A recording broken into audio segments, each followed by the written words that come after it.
Vlog number 2.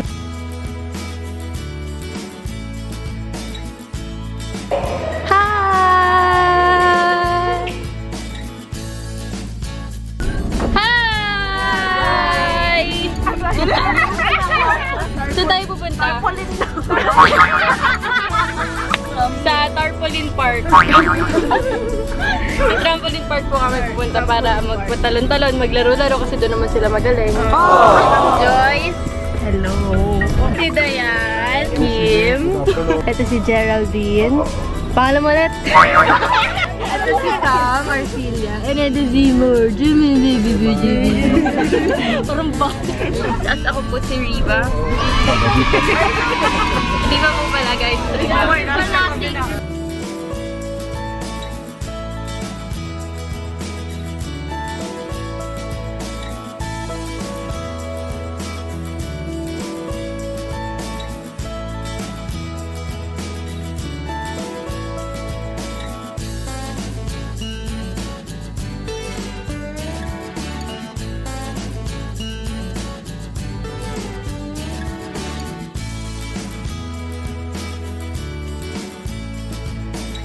Hi, Geraldine Castro.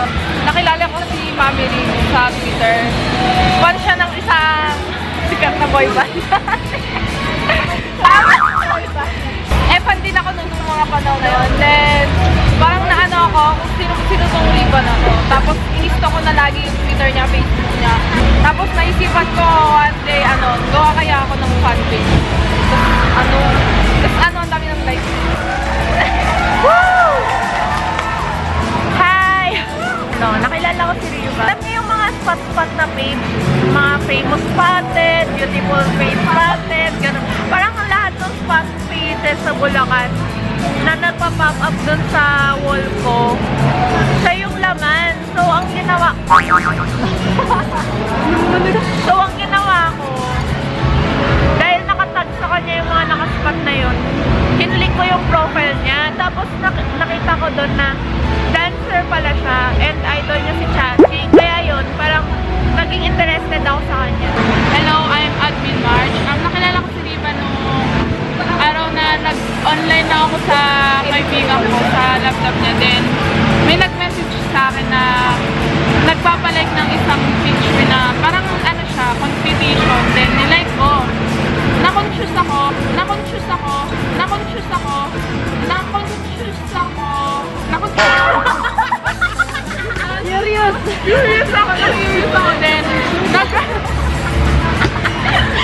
Curious ako. Then, next ko na ni-next, nakita ko yung pinakamagandang babae.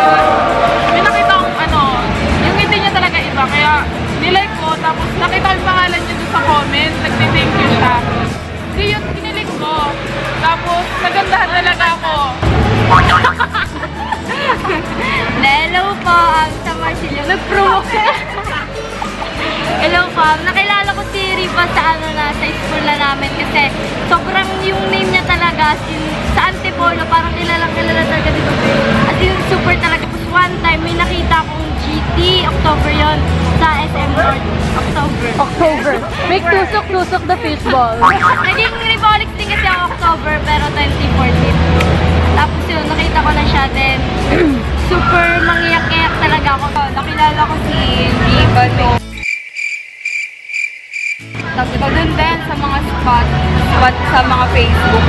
Tapos kasi mahilig ako magtingin sa mga ganon. Baka may kakaiba dun sa smile niya. Tapos hinanap ko yung official na account niya kasi marami siyang posters. Di yun, nakita ko. Ano yun? May 2013. Tapos parang sa isip ko na gusto kong maging admin, gano'n. Gusto kong mas makilala pa siya, gano'n. Tapos, sobrang family-oriented niya. Nag-message ako dun kay Viva. Tapos, nag-reply siya agad kasi yung ibang mga famous sa Facebook, hindi agad-agad nag-reply. Tapos yun, siya nag-reply yun. Laki kasi ang Naka-conscious. Mga 32 years pa. Nakilala ko si Riva sa Team Fashionista. Kasi parang may palike sa mga nag-sabi niya. Palike ganyan. Tapos makita ko siya. Tapos hindi talaga yung picture ni Riva yung pinalike. Tapos parang nag-scan ako. Nakita ko siya. Tapos siya yung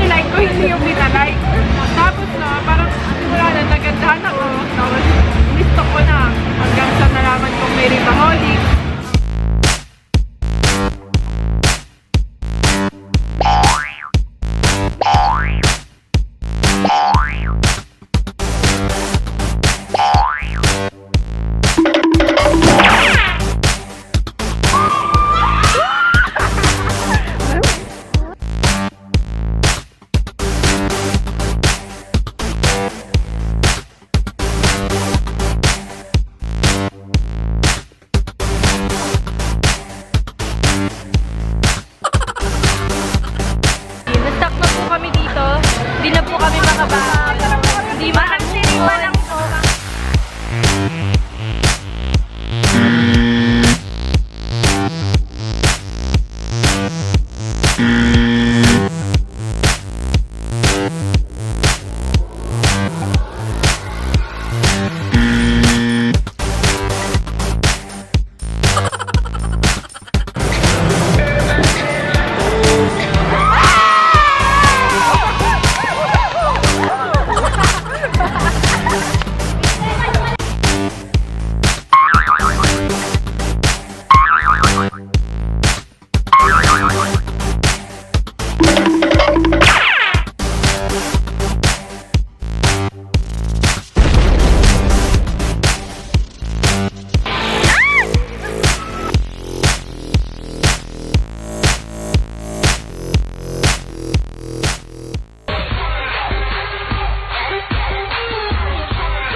Pero napasok na mga pasaway.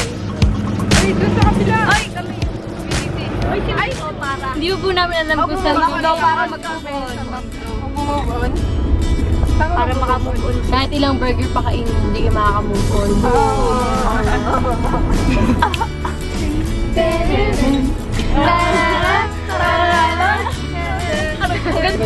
Ay, wait! Si ano? Si Nicole! Ay, si Katrina! Ay, si Katrina! Uy, sasama ka na. Ito si Nicole. Tulog lang. Ay, Nicole, sana mapunta ka dito sa Luzon. Maglalabas ka naman ka Pakusan sa lang. Batanes. Maglalabas ka na.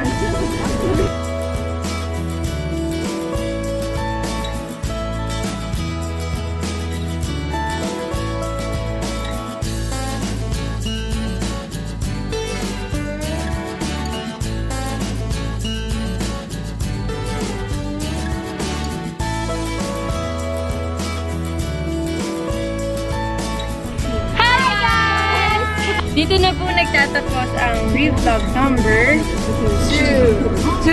See with my beautiful